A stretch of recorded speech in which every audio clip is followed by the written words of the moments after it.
If I could have your attention for just one moment, ladies and gentlemen.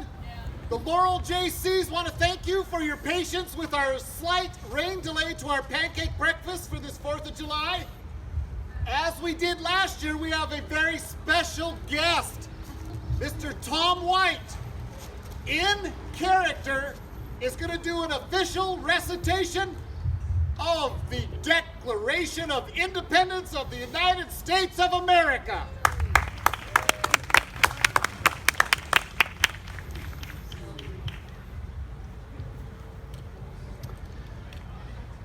Action of Second Continental Congress.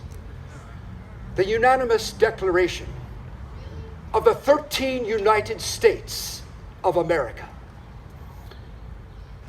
When, in the course of human events, it becomes necessary for one people to dissolve the political bands which have connected them with another, and to assume among the powers of the earth the separate and equal station to which the laws of nature and of nature's God entitled them. A decent respect to the opinions of mankind requires that they should declare the causes which impel them to the separation.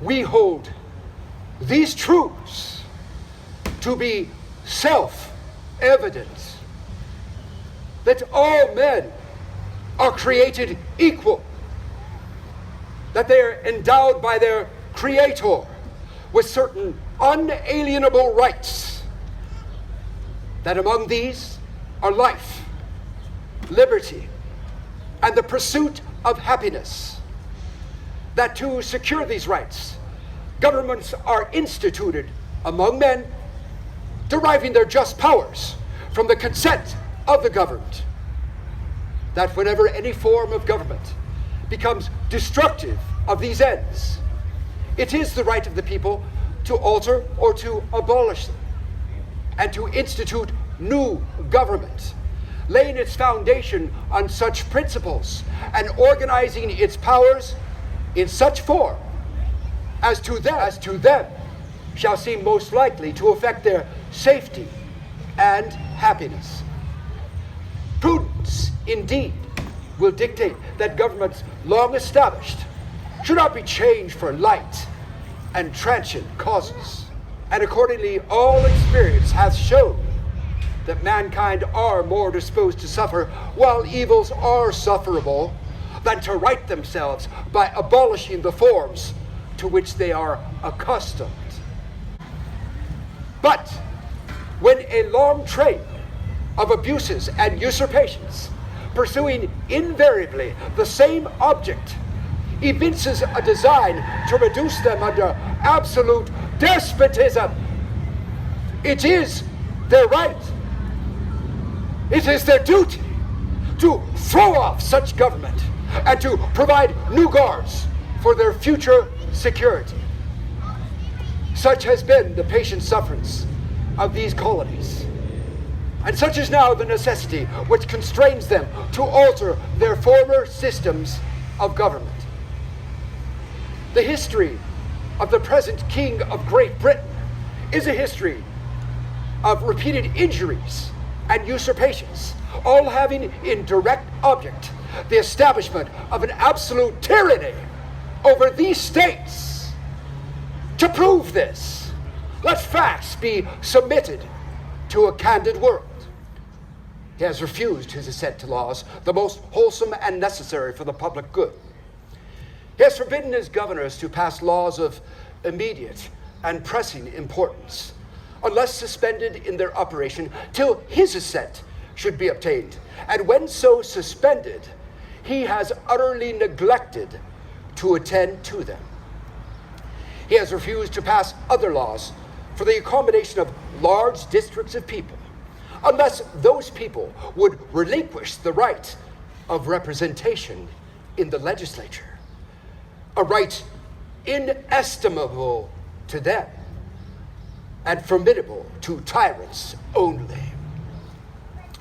He's called together legislative bodies at places unusual, uncomfortable, and distant from the depository of their public records for the sole purpose of fatiguing them into compliance with his measures.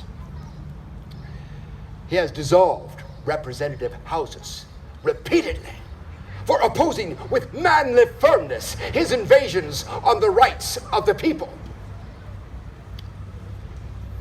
He has refused for a long time, after such dissolutions, to cause others to be elected, whereby the legislative powers, incapable of annihilation, have returned to the people at large for their exercise, the state remaining, in the meantime, exposed to all the dangers of invasion from without and convulsions within. He has endeavored to prevent the population of these states, for that purpose obstructing the laws for naturalization of foreigners, refusing to pass others to encourage their migrations hither, and raising the conditions of new appropriations of lands. He has obstructed the administration of justice by refusing his assent to laws for establishing judiciary powers. He has made judges dependent on his will alone for the tenure of their offices and the amount and payments of their salaries. He has erected a multitude of new offices and has sent hither swarms of officers to harass our people and eat out their substance. He has kept among us, in times of peace, standing armies without the consent of our legislatures. He has affected to render the military independent of and superior to the civil power. He has combined with others to subject us to a jurisdiction foreign to our Constitution and unacknowledged by our laws, giving his assent to their acts of pretended legislation, for quartering large bodies of armed troops among us, for protecting them by a mock trial from punishment for any murders which they should commit on the inhabitants of these states,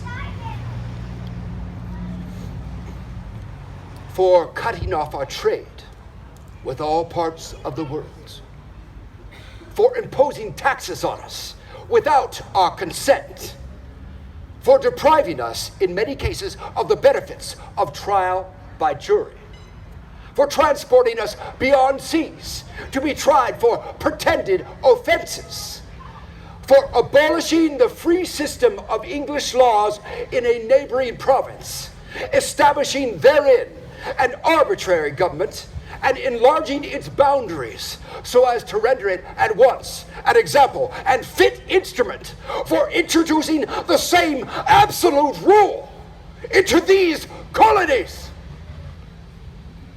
for taking away our charters, abolishing our most valuable laws, and altering fundamentally the forms of our governments, for suspending our own legislatures and declaring themselves invested with power to legislate for us in all cases whatsoever.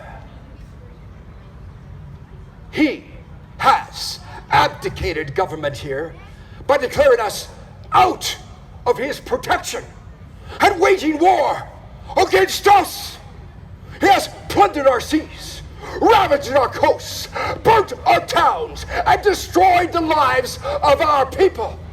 He is, at this time, transporting large armies of foreign mercenaries to complete the works of death, desolation, and tyranny already begun with circumstances of cruelty and perfidy scarcely paralleled in the most barbarous ages, and totally unworthy the head of a civilized nation.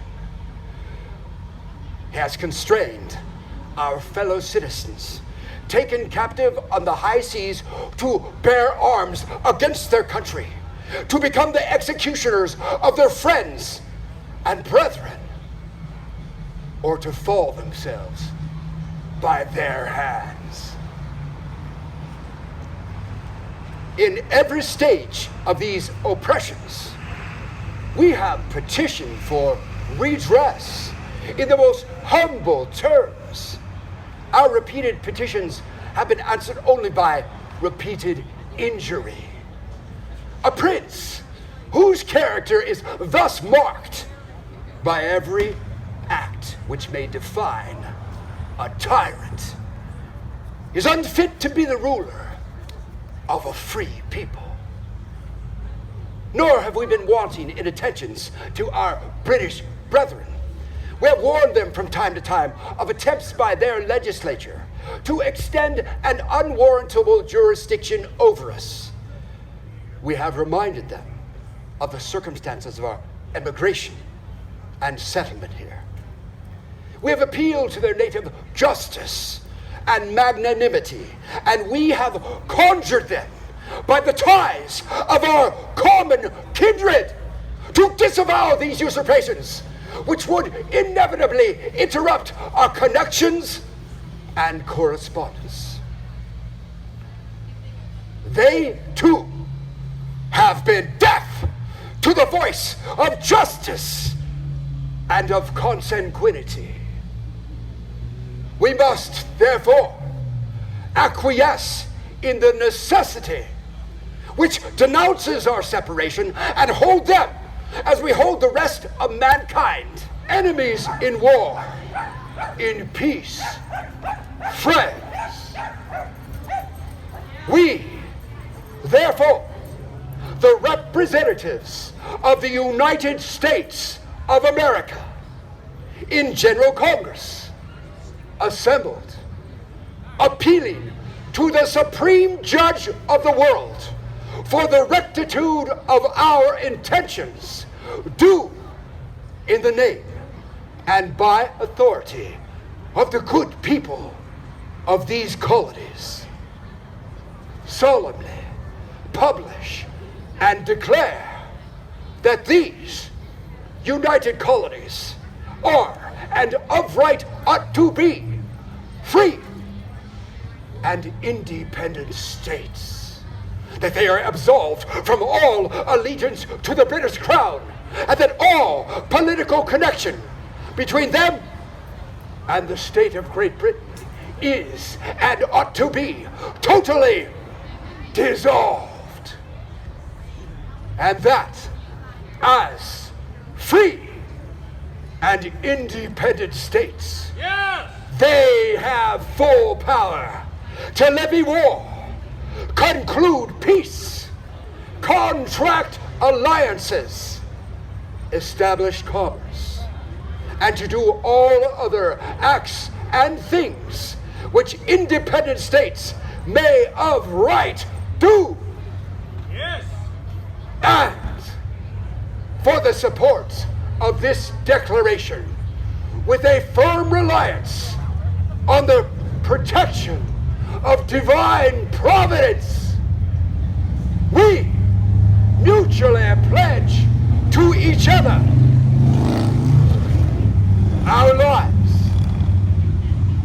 our fortunes, and our sacred order.